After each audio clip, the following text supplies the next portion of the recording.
how to enable AI powered artifacts in Claude.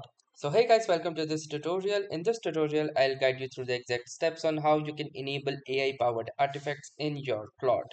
So if you don't know about artifacts or AI powered artifacts, then there is already a video which explains what artifacts actually are.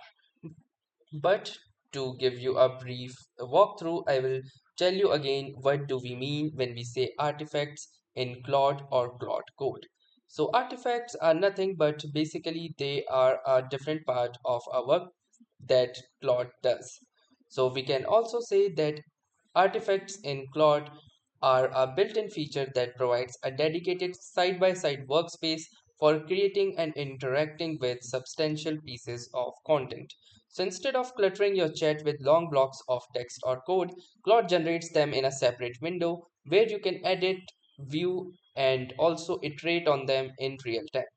So AI enabled artifacts are the same, but they are AI powered, so you can make changes to them using your Claude AI.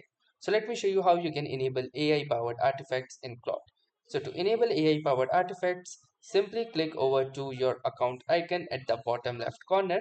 Then from this particular menu, click onto the settings option, and then from here go to capabilities.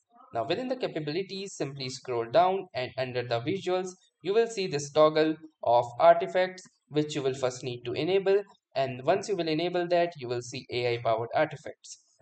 So you can create apps, prototypes, and interactive documentation to use Claude inside the artifact. Start by saying let's build an AI app to access the power of Claude API.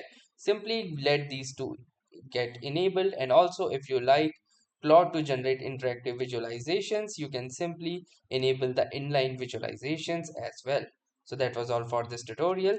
Thanks for watching and have a nice day.